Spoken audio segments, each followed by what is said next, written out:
प्यारे बच्चों, LGR study में आप सभी का स्वागत है। आपको बता दें कि आज जो है हम लोग गणित का चैप्टर 3 जिसका नाम है दो चर वाले रैखिक समीकरण युग्म, इस चैप्टर से संबंधित काफ़ी महत्वपूर्ण ऑब्जेक्टिव प्रश्न देखने वाले हैं। और आज के क्लास में जो हम क्वेश्चन देखने वाले हैं वो आपको पता होना चाहिए कि 2011 से लेकर के 2022 तक के एग्जाम में सारे के सारे जितने भी इस चैप्टर से रिलेटेड क्वेश्चन पूछे गए हैं वो सारा का सारा क्वेश्चन देखने वाले हैं।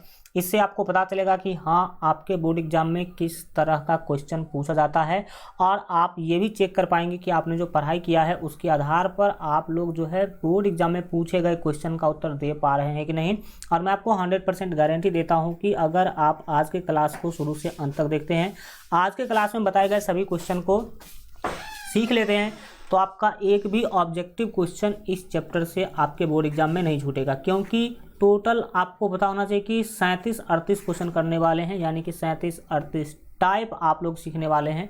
तो आप अगर इतने क्वेश्चन कर लेते हैं इस चैप्टर से तो एक भी क्वेश्चन आपका इससे बाहर नहीं जाएगा, सभी इसी टाइप का क्वेश्चन आपके बोर्ड एग्जाम में पूछा जाएगा। तो ध्यान से समझने की कोशिश कीजिएगा, शुरू से अंत तक क्लास को जरूर देखिएगा। और मैट्रिक बोर्ड परीक्षा के बेहतर तैयारी के लिए अगर आप अभी तक टारगेट बैच ज्वाइन नहीं किए हैं तो जरूर ज्वाइन कर लीजिएगा। इसका टारगेट ही है 450 प्लस मार्क। इसमें आपको सभी सब्जेक्ट का बेहतर तैयारी करवाया जा रहा है। चैप्टर वाइज थ्योरी प्लस जो है प्रश्न होगा। यहाँ पर सभी क्लास का जो है आपको पीडीएफ भी दिया जाएगा चैप्टर वाइज, और चैप्टर वाइज क्विज भी होगा। Model paper previous year question का भी आपको प्रैक्टिस करवाया जाएगा। इसके बाद इस बैच के बारे में और डिटेल जानकारी हम आपको आगे देने वाले हैं। तो चलिए अब शुरू कर लेते हैं क्वेश्चन का। क्वेश्चन आपके सामने में आ चुका है। फर्स्ट क्वेश्चन है कि के किस मान के लिए रैखिक समीकरण युग्म जो है वो 2x - y - 3 = 0 और 2kx + 7y - 5 = 0 का एकमात्र हल जो है वो x = 1 है और y = -1 है। सिंपल, बहुत ही क्वेश्चन जो है ये बहुत ही सिंपल है, बस आपको हल्का घुमा दिया गया है। यहाँ पर आपको क्या बोला गया है कि k का मान निकालिए। तो ज़रा गौर से देखेंगे तो फर्स्ट समीकरण में कहीं भी k नहीं है। समीकरण दूसरा में k यहाँ पर आपको दिख रहा है और इसी k का मान निकालना है। जो दूसरा समीकरण दिया गया है वो 2kx + 7y और -5 = 0 दिया गया है। इसी में आपको k का मान क्या करना है, निकालना है। जबकि x का मान 1 और y का मान -1 क्वेश्चन में दिया ही हुआ है, तब तो निकालने में कोई दिक्कत ही नहीं होगा। इस समीकरण में हम x का मान 1 और y का मान -1 डाल देंगे, आंसर मिल जाएगा। तो देखिए x का मान अगर हम 1 देंगे तो क्या होगा, ये 2 और ये x जो है 1 हो जाएगा। तो 2 को 1 से गुना करेंगे तो 2 और 2 को फिर k से गुना कीजिएगा तो ये हो जाएगा 2k। फिर ये 7 और y का मान अगर आप -1 लेते हैं तो -1 से 7 को गुना कीजिएगा तो -7 और -5 बराबर हो जाएगा 0। अब आपका आंसर आ गया 2k। -7 -5 -12 हो जाएगा, बराबर में 0 है। अब क्या होगा देखिएगा, तो 2k बराबर -12 दाहिने जाएगा तो +12, 2 से 12 को भाग दीजिएगा 6 होगा। यानी कि जो यहाँ पर आपको k का मान पूछा जा रहा था वो आपका आ गया 6 आंसर। ठीक है, प्रैक्टिस कीजिएगा तो आप 1 मिनट के अंदर आराम से बना लीजिएगा। हम चलते हैं आगे, अगले क्वेश्चन को सीखने समझने का कोशिश कीजिएगा। नेक्स्ट महत्वपूर्ण क्वेश्चन हमारे सामने आ चुका है 2 नंबर। निम्नलिखित में से कौन x - 2y = 0 तथा 3x + 4y = 10 का हल है। इस समीकरण का आपको हल बताना है। हल बताने के लिए आपको सिंपल इसको सॉल्व करना होगा। सॉल्व करने के लिए हम क्या करते हैं, विलोपन विधि का प्रयोग कर लेते हैं। आपको जो समीकरण दिया गया है वो है x - 2y = 0। इसका नाम आप समीकरण 1 दे दीजिए। दूसरा समीकरण जो आपको दिया गया है वो दिया गया आपका 3x और + 4y और बराबर में दिया गया है 10। इसका नाम आप समीकरण 2 दे दीजिए। अब हमें इसको हल करना है। हम विलोपन विधि से हल करना चाहते हैं। तो समीकरण 2 में y का कॉफिशिएंट 4 है तो 4 से समीकरण 1 को गुना कर देंगे, और समीकरण 1 में y का कॉफिशिएंट यानी कि गुणांक जो है 2 है तो इसको गुना कर देंगे, जोड़ देंगे। तो चलिए गुना कर लेते हैं और फिर इसको जोड़ लेंगे। तो x को यहाँ पर समीकरण 1 को 4 से गुना कीजिएगा तो x को 4 से गुना कीजिएगा तो 4x, 4 दूना हो जाएगा आपका 8y, अब बराबर में 4 गुने 0 तो 0 ही होगा। अब 2 से गुना कीजिए तो 3 दूना हो जाएगा ये आपका 6x, और प्लस में 4 दूना ये 8y हो जाएगा, और दाहिने में 10 दूना हो जाएगा 20। 10 दूना कितना हो जाएगा? 20 हो जाएगा। अब आप क्या करने वाले हैं? जोड़ने वाले हैं। तो -8y और प्लस 8y कट जाएगा, 4 6 यहाँ पर हो जाएगा 10x, दाहिने में 20 और प्लस 0 हो जाएगा आपका 20। 10 से 20 को भाग दीजिएगा तो 2 मिलेगा, यानी कि x का वैल्यू मिल गया आपको 2। अब हम y का मान निकालना चाहेंगे तो x बराबर 2 हम क्या करते हैं? समीकरण 1 में रख देते हैं। x बराबर 2 समीकरण 1 में रखने पर तो रख दीजिए। समीकरण 1 आपको दिख रहा होगा, x - 2y है तो x की जगह पर 2 देंगे, -2y और बराबर में 0 है तो 0। इसको सॉल्व कर लीजिए। -2y बराबर ये 2 दाहिने जाएगा तो -2 होगा, माइनस से माइनस कट गया, 2 से 2 को भाग दीजिएगा तो 1 होगा, यानी कि y का मान 1 हो गया। अतः आप लिख सकते हैं कि x का मान 2 और y का मान मुझे मिल गया 1। यही फाइनल आंसर होगा, x बराबर 2 y बराबर 1, जो कि ऑप्शन ए में दिया गया है। दैट मीन्स ए ऑप्शन आपका बिल्कुल सही होगा। मैं आपको बता दूं कि ये क्वेश्चन जो है 2018 में पूछा गया था, और 2018 में था क्या समस्या की सब्जेक्टिव टाइप क्वेश्चन को ऑब्जेक्टिव में डाल दिया गया था। तो इसमें हल्का लंबा आपको लोगों को देखने में लगेगा, लेकिन आपको पता होना चाहिए कि अब आपके बोर्ड एग्जाम में इतना जो है हार्ड क्वेश्चन, आज तक का सबसे हार्ड क्वेश्चन 2018 में पूछा गया था। इसीलिए मतलब हार्ड नहीं था, मतलब सब्जेक्टिव टाइप क्वेश्चन को उस लोगों ने ऑब्जेक्टिव में डाल दिया था। यही समस्या था, बाकी कुछ भी समस्या 2018 में नहीं था। ठीक है, तो हल्का लंबा जाएगा तो आप इसके लिए टेंशन ना लें, क्योंकि इस तरह का क्वेश्चन जनरली आपको एग्जाम में नहीं देखने को मिलेगा। आप 18 के बाद 19, 20, 21 का क्वेश्चन देखिएगा तो आपको पता चलेगा कि हाँ किस तरह का क्वेश्चन आपको पूछा जाएगा आपके एग्जाम में। ठीक है, और लाइक जरूर कर दीजिए। जितने भी प्यारे बच्चे लाइक अगर अभी तक नहीं किए तो जरूर क्लास को लाइक कर दीजिएगा। हम बढ़ते हैं आगे। 3 नंबर क्वेश्चन है कि 2k - 1, k समीकरण इतना का हल हो तो k का मान निकालना है। देखिए ये है भाई साहब समीकरण इतना का हल। तो हल का मतलब क्या होता है कि ये x का मान रहा होगा और ये y का मान रहा होगा। तो यहाँ पर x का जो वैल्यू है वो 2k - 1 है, और y का जो वैल्यू है वो k है, और ये समीकरण आपको दिया गया है। इस स्थिति में k का मान निकालना है कि k बराबर कितना होगा। जो समीकरण है वो है 10x - 9y और बराबर 12। इसमें आपको क्या करना है, 10 तो 10 है, x के जगह पर आपको ये लिखना है। ठीक है, तो ये हो जाएगा 2k - 1, -9 है तो -9 लिखेंगे, और y का वैल्यू k है यहाँ पर, तो हम क्या कर देंगे, k लिख देंगे, क्योंकि यहाँ पर y का वैल्यू k देख सकते हैं। दाहिने में 12 है तो 12 लिख देंगे। अब क्या होगा, 10 दूना हो जाएगा 20 के, गुना कीजिएगा तो 10 को -1 से गुना कीजिएगा तो -10 होगा। 9k यहाँ पर जो है वो तो 9k रहेगा ही रहेगा, दाहिने में 12 है तो 12 रहेगा। अब क्या करेंगे ज़रा ध्यान दीजिएगा, सिंपल सी बातें हैं। हाँ, ये जो 20k और -9k दिख रहा है ये हो जाएगा 11k। क्यों? क्योंकि 20 में से 9 घटाइएगा तो 11 होगा। फिर आप दाहिने देखिए कि आपके पास 12 है, और ये माइनस जो आपका 10 है दाहिने जाएगा तो +10 हो जाएगा। अब आ जाइए आप यहाँ पर, जो आपको 11k दिख रहा है बाएं में, दाहिने में आपको 10 और 12 हो जाएगा 22। 11 से 22 को भाग दीजिएगा 2 मिलेगा, यानी कि k बराबर 2 आंसर आपका हो जाएगा, जो कि बी ऑप्शन में दिया गया। इस तरह से आप लोग फास्टली बना सकते हैं। ओके, चलिए हम लोग देखते हैं आपके अगले 3 नंबर महत्वपूर्ण क्वेश्चन को।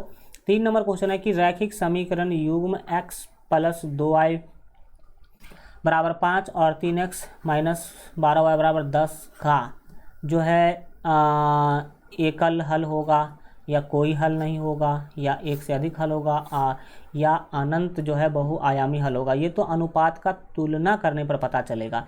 यहाँ पर a1 का वैल्यू 1 है और a2 का वैल्यू 3 है, तो a1 बट्टा a2 करते हैं, और फिर b1 का वैल्यू 2 है और b2 का वैल्यू 12 है, तो 2 बट्टा हम कर देते हैं 12, और c1 बट्टा करेंगे c2 जो कि 5 बट्टा कितना है 10 है।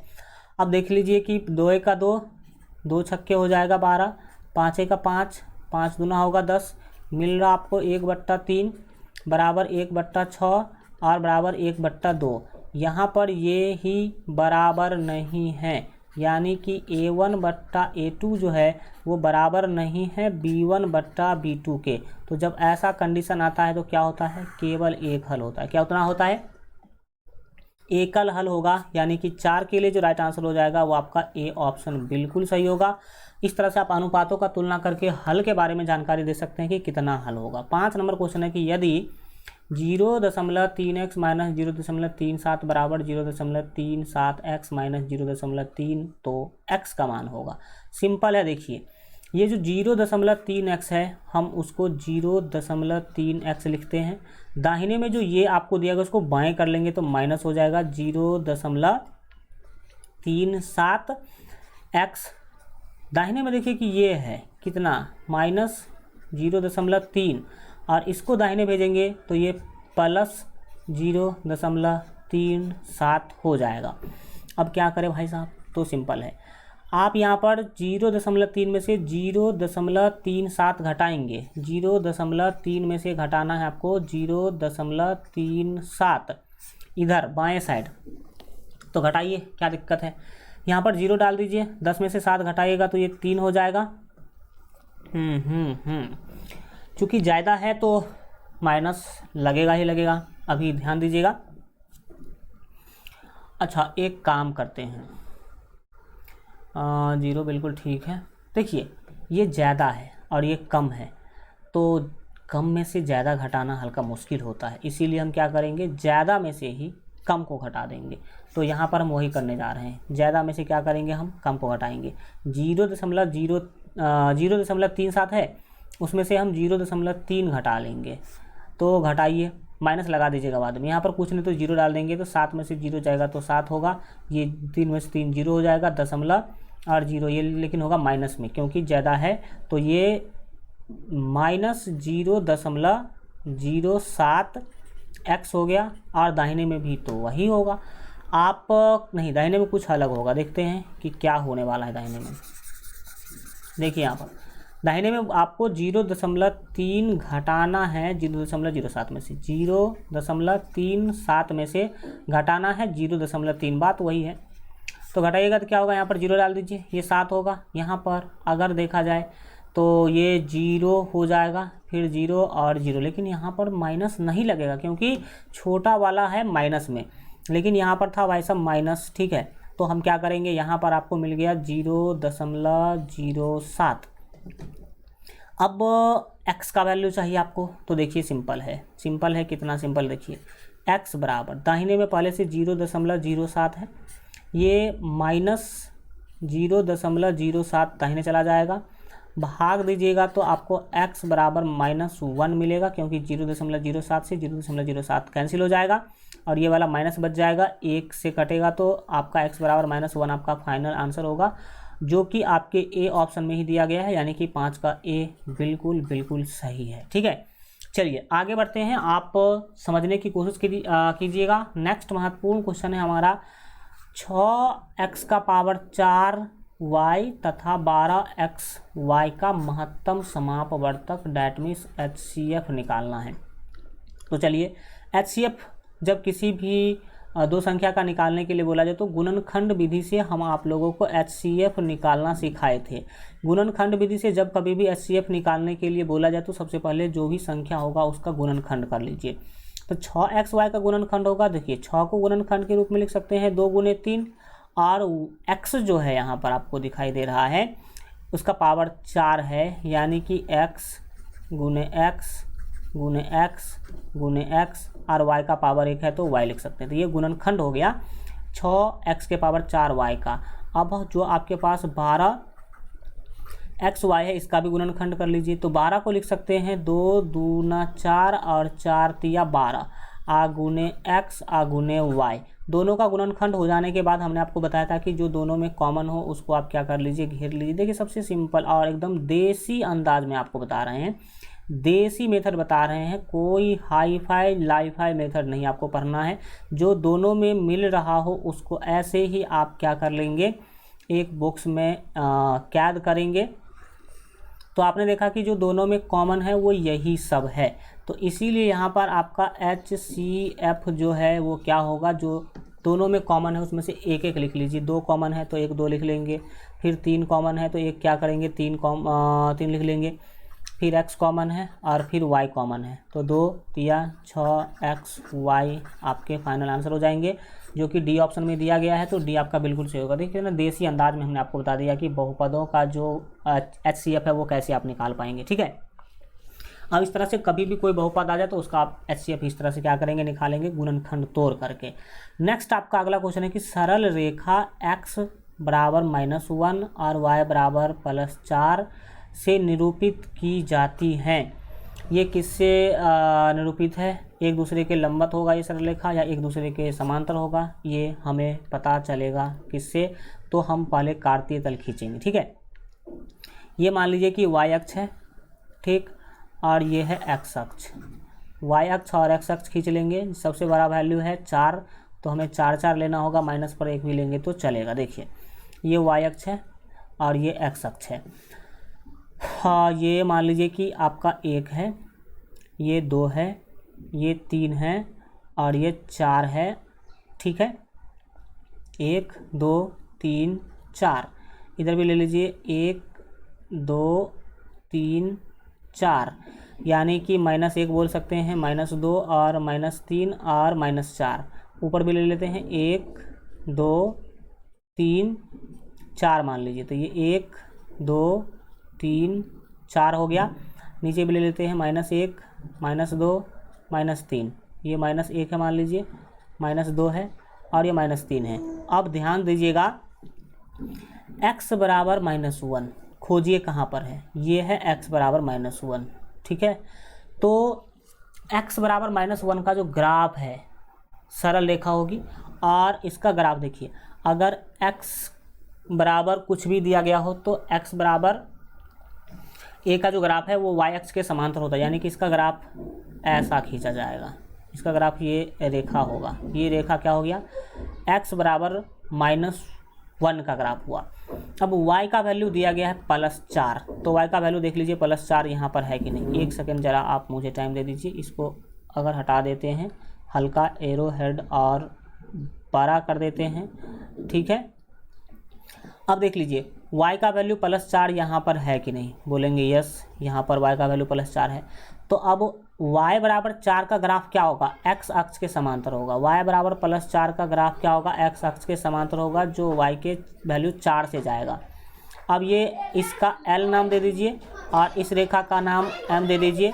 तो बताइए कि L और M जो है एक दूसरे के क्या है, तो लंबवत है, एक दूसरे के परपेंडिकुलर है, तो एक दूसरे के लंबवत, डैट मीन्स ए ऑप्शन यहाँ पर आपका बिल्कुल सही हो जाएगा। ठीक है, तो इस तरह से ग्राफ खींच करके लॉजिकली आप बता सकते हैं कि क्या बताया जा रहा है। ठीक है, इसके बाद चलेंगे हम अपने 9 नंबर क्वेश्चन को देखेंगे। सरल रेखा x बराबर -2 और y बराबर 3 का कटान बिंदु है, यानी कि ये दोनों एक दूसरे को कहाँ पर काटेगा। तो फिर उसी तरह का क्वेश्चन आ गया। इसके लिए फिर से आपको क्या करना होगा, y अक्ष और x अक्ष खींचना होगा। मान लीजिए वो आपका y अक्ष है और ये जो मैं खींच रहा हूँ ये x अक्ष है। अब आप x बराबर -2 y बराबर -3 का ग्राफ इस पर खींचेंगे। तो मान लीजिए ये आपका 1 है, ये 2 है, ये 3 है, ये 4 है, मान लीजिए 3 ही वैसे लेना है।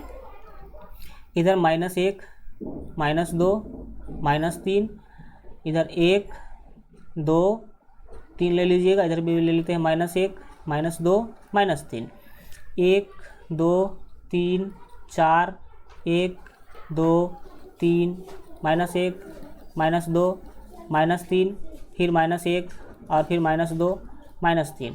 अब आप सबसे पहले क्या करेंगे, x बराबर -2 का ग्राफ खींचेंगे। तो x बराबर -2 है कहाँ, x पर -2 सर यहाँ पर है। ठीक है, तो ये y अक्ष के समांतर एक क्या किया जाएगा, ग्राफ खींचा जाएगा। x का वैल्यू होगा तो y अक्ष के समांतर ग्राफ खींचेंगे। x बराबर -2 का ये ग्राफ हो गया। अब y बराबर 3 का ग्राफ देखिए, तो y का वैल्यू 3 यहाँ पर है, तो y बराबर 3 का ग्राफ क्या होगा, ये सॉरी देखिएगा यहाँ पर क्या होगा, y का वैल्यू ये नहीं है भाई साहब। y के अगर 3 का बात करा जाए तो y का वैल्यू 3 यहाँ पर है, दिख रहा होगा यहाँ पर, और ये है आपका y बराबर 3 पॉइंट, ठीक है। अब आप क्या करेंगे, y बराबर 3 का ग्राफ खींचेंगे, तो y का वैल्यू दिया जाए तो उसका ग्राफ x अक्ष के समांतर होगा। किसके समांतर होगा, x अक्ष के समांतर होगा। तो फिर क्या करेंगे समझिएगा। अब आपको बोला गया कि x बराबर -2 और y बराबर 3 का कटान बिंदु है। देख लीजिए दोनों कहाँ पर काट रही है एक दूसरे को, तो यहाँ पर काट रही है, और इस बिंदु का निर्देशांक क्या होगा, इस बिंदु का निर्देशांक होगा x पर -2 और y पर 3, यानी कि x पर आप जा रहे हैं कहाँ पर, -2 पर, और y पर कहाँ पर जा रहे हैं, 3 पर जा रहे हैं। तो आपका 9 के लिए जो आपका राइट आंसर होगा वो ये होगा -2,3। हम अगर चाहते तो सीधे -2,3 ऐसे बता देते, लेकिन लॉजिक के साथ पूरा डिटेल में हमने आपको बताया है, तो आप आराम से समझ सकते हैं। अब जब कभी भी x बराबर इतना, y बराबर इतना का कटान बिंदु पूछे तो ये कॉमा ये कर दीजिएगा, कोई दिक्कत, x, y कर दीजिएगा, नहीं होगा, कोई दिक्कत नहीं होगा। हमने आपको पूरा करके दिखाया है तो आपका कंसेप्ट भरा होगा। अगर सीधे बोल देते कि -2,3 होगा तो फिर आप समझ सकते हैं। तो आप अभी पहले सीख लिए पूरा। अब आप एग्जाम में अगर शॉर्टकट में भी काम निकाल सकते हैं, x, y कर दीजिएगा, -2, -3 भी +3 कर दीजिएगा, तो कोई दिक्कत जो है नहीं आएगा, ठीक। अब बढ़ते हैं आगे और अगले चीज़ों को हम लोग क्या करेंगे, सीखेंगे, समझेंगे। देखते हैं हम लोग 10 नंबर क्वेश्चन को। सरल रेखा दिया गया है एक ये, तथा अक्षों के बीच बने त्रिभुज का क्षेत्रफल क्या होगा। देखिए ये बेसिकली चैप्टर नंबर 7 से रिलेटेड क्वेश्चन है। किससे रिलेटेड, चैप्टर नंबर 7 से। इसमें चैप्टर नंबर 3 का भी कंसेप्ट लगेगा, लेकिन चैप्टर 7 का भी आपको इसमें जो है कंसेप्ट लगाना पड़ेगा। तो हम काम क्या करते हैं, इस क्वेश्चन को हम चैप्टर 7 में बताएंगे, तो इससे फ़ायदा होगा कि वहाँ पर आप पूरा कंसेप्ट के साथ क्या कर पाएंगे, सीख पाएंगे। दूसरी बात है कि ये जो है आपको कुछ बड़ी सी चीज़ें नहीं है। आप इसका क्या करेंगे, ग्राफ खींच लीजिएगा काटते तल पर, और इसके ग्राफ और जो आपका अक्ष है, एक्स अक्ष या फिर वाई अक्ष के बीच जो त्रिभुज बनेगा उसका क्षेत्रफल निकालना है। तो त्रिभुज का क्षेत्रफल निकालना है तो बहुत ही सिंपल, लेकिन हम इसको करेंगे आपके अगले जो है चैप्टर में। आपको इस क्वेश्चन को करने के लिए क्या करना होगा, हल्का इंतजार करना होगा। 7 नंबर चैप्टर में पढ़ेंगे, तो आप लोग इस क्वेश्चन को अभी क्या कर दीजिए, पोस्टपोन रखिए। हम बढ़ते हैं आगे और अगले क्वेश्चन को देखेंगे। आपके 11 नंबर क्वेश्चन है कि यदि 2 का पावर x + y, 2 का पावर x - y बराबर है √8 के, तो y का मान कितना होगा। तो y का मान कितना होगा, वेरी सिंपल क्वेश्चन है, लेकिन आपको लग रहा होगा कि ये क्या है। सिंपल, देखिए यहाँ पर आपको दिया गया 2 का पावर x + y बराबर में आपको दिया गया 2 का पावर x - y और बराबर में √8 है। अब ज़रा समझिए कि √8 को हम क्या लिख सकते हैं। तो √8 को भाई साहब आप क्या करेंगे, सो समझिए। यहाँ पर 8 जो है ना वो 2 का पावर 3 है। 8 क्या है, 2 का पावर 3 बोलेंगे, यस सर 8 तो 2 का पावर 3 है। अब अगर 8 2 का पावर 3 है तो क्या होगा, अगर हम इसके ऊपर से रूट हटा देंगे, तो रूट हटाइएगा, पहले से था वो 2 का पावर 3, और आप सभी को पता है कि किसी भी संख्या के ऊपर से रूट हटाते तो उस पर पावर लग जाता है 1/2। अब ये इसका पावर 1/2 हो जाएगा, तो 2 का पावर 2/3 हो जाएगा। कितना हो जाएगा, 2/3 हो जाएगा। यानी कि √8 को हम लिख सकते हैं 2 का पावर 2/3। तो इस √8 की जगह पर हम लिख देंगे 2 का पावर 2/3। कितना लिखेंगे, अच्छा सॉरी उल्टा हो गया भाई साहब, 1 मिनट, यही तो मैं सोच रहा हूँ, ये हो गया उल्टा। ये 3/2 होगा ना कि 2/3 होगा। 1 मिनट आप दीजिए मुझे, ये हो जाएगा आपका 3/2। कितना होगा, 3/2 होगा। तो यहाँ पर पावर भी हम लगाएंगे 3/2 लगाएंगे। अब आप ध्यान से देखिए कि सबका बेस एक जैसा है, 2 2 2। अब अगर बेस एक जैसा है तो पावर भी भाई साहब एक जैसा होगा। आपने घातांक का नियम पढ़ा होगा, जब बेस एक जैसा है तो पावर भी क्या होगा, एक जैसा होगा, बराबर होगा। तो हम जो फर्स्ट है x + y बराबर 2 का पावर 3/2 बोल सकते हैं। इसका नाम दे सकते हैं हम लोग समीकरण 1, ठीक है। और फिर समीकरण 2 कैसे बनाएंगे, तो x - y बराबर 2 का पावर 3/2 बोल देंगे। इसका नाम दे देंगे समीकरण 2। अब हम करते क्या है, सो देखिए यहाँ पर बहुत ही एकदम लॉजिकली सॉल्व कर देंगे क्वेश्चन को, पता भी नहीं चलेगा किसी को कि क्या हुआ नहीं हुआ। देखिए सिंपल सी बात है, हमें चाहिए y का मान। क्वेश्चन में देख लीजिए क्या पूछ रहा है, y का मान चाहिए। अब हम करेंगे क्या, हमने पावर को पावर से बराबर किया है, इसको कर देते हैं हम माइनस, इसको हम क्या कर देंगे, घटाएंगे। घटाइएगा तो आप सभी जानते हैं कि नीचे वाले का चिन्ह बदल जाता है, ये प्लस एक्स जो है वो माइनस एक्स हो जाएगा, माइनस वाई प्लस वाई हो जाएगा, और ये प्लस है तो माइनस हो जाएगा। इस कड़ी में होगा ये कि यहाँ पर आपको plus x minus x cut जाएगा। कटने के बाद यहाँ पर आप लोग ये भी देख सकते हैं, अच्छा एक मिनट कि प्लस 2 का पावर 2/3 और माइनस 2 का पावर 2/3 ये भी क्या हो जा रहा है, कट रहा है। अब अगर ये कट रहा है तो आपके पास बचा क्या, 1y प्लस 1y, ये हो गया 2y। दाहिने में कुछ नहीं बचा भाई साहब, 0 बचा, 0। तो यहाँ पर आप y बराबर 0/2 बोलेंगे, यानी कि y बराबर 0 फाइनल आंसर होगा। देखो कितना सिंपल है। तो y बराबर 0 यानी कि सी ऑप्शन आपका हुआ कि नहीं हुआ, ठीक है। चलो ये सब लॉजिक आपको लगाना होगा। ये आपको हल्का सा आपको मॉडरेट लेवल का क्वेश्चन दिख रहा होगा, हाई लेवल का दिख रहा होगा, क्योंकि 2018 में पूछा गया था भाई साहब, और 18 में पूछे गए सारे क्वेश्चन बच्चों का पसीना छोड़ा दिया था उस टाइम पर। तो आप लोग मतलब इसके लिए घबराएंगे नहीं, समझेंगे मेरे साथ, कोई बड़ी सी चीज़ें नहीं है, ठीक है। अगला क्वेश्चन है कि समीकरण निकाय आपको यहाँ पर दिया गया है x प्लस 2y बराबर 3, और दूसरा समीकरण आपको ये दिया गया है अनगिनत हल होने के लिए k का मान कितना होगा ये बताना है। तो अनुपातों का तुलना कीजिए। आप यहाँ पर देख सकते हैं कि a1 का वैल्यू 1 है और a2 का वैल्यू 5 है, तो हम करेंगे 1/5 और बराबर होगा 2/k। कितना होगा, 2/k होगा, क्योंकि b1/b2 कर रहे हैं, C1 और बट्टा C2, तो 3 हो जाएगा प्यारे बच्चों 15। अब आपको चाहिए k का मान, सिंपल है।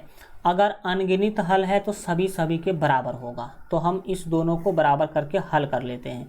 तो k को 1 से गुना कीजिएगा कोना कोनी, तो k होगा, और 5 दूना हो जाएगा 10, यानी कि k बराबर 10 आंसर ही आ गया। बी ऑप्शन टुकुर देख रहा है, वही ऑप्शन आपका बिल्कुल क्या होगा, सही होगा। ओके, चलिए अब बढ़ते हैं आगे, अगले क्वेश्चन को गर्दा छुड़ाते हैं। अगला क्वेश्चन है आपका समीकरण युग्म x प्लस 2y प्लस 5 बराबर 0 और ये के हल हैं, इसका कितना हल होगा बताना है। तो अनुपातों का तुलना करेंगे, हल पता चल जाएगा।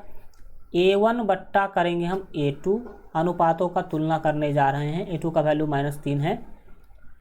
b1/b2, तो b1 है आपका 2 और b2 है आपका -6, और फिर है C1/C2, तो C1 है आपके 5 और C2 है 1। अब इसको ज़रा कर लो आप लोग सॉल्व, क्या होगा भाई साहब, 2 1 का 2, 2 3 6, यहाँ पर 1/-3 बराबर में 1 मिल रहा है -3, आप बराबर में 5/1 मिल रहा है। भाई साहब ये तो हमें पच रहा है, मतलब ठीक है बराबर होगा, लेकिन 1/-3 कभी भी 5/1 के बराबर नहीं होगा, यानी कि a1/a2 b1/b2 के बराबर है, लेकिन b1/b2 c1/c2 के बराबर नहीं है। तो ऐसे स्थिति में कोई हल नहीं होता है।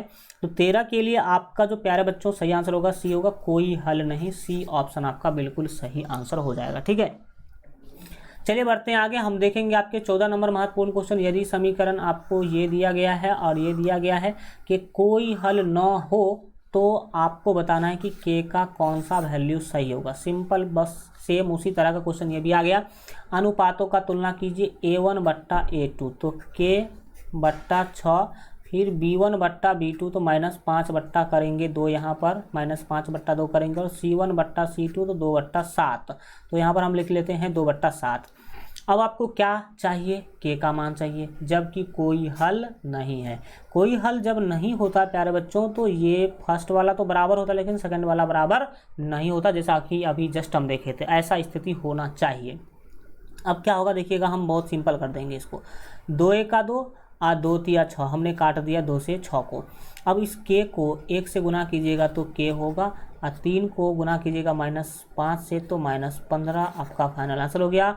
k बराबर -15, जो कि डी ऑप्शन में देख रहा है। तो समझ सकते हैं आप लोग कितना ईजिली, कितना फास्टली, कितना लॉजिक के साथ आप लोग इस टाइप के क्वेश्चन को आराम से क्या कर सकते हैं, बना सकते हैं। आगे बढ़िए, अगले क्वेश्चन को देखेंगे। आपके 15 नंबर क्वेश्चन है कि रैखिक समीकरण युग्म x प्लस 3y माइनस 4 बराबर 0 तथा 2x माइनस 5y बराबर 1 बराबर 0 है, ये अविरोधी है, विरोधी है या मिश्रित है, क्या है ये। तो वही फिर से अनुपातों का तुलना करना होगा। A1 का वैल्यू 1, A2 का वैल्यू 2, तो 1 बट्टा कर लिया मैंने 2, B1 बट्टा B2 यानी कि 3 बट्टा -5, 3 बट्टा -5, और C1 बट्टा C2 यानी कि -4 बट्टे करना होगा -1।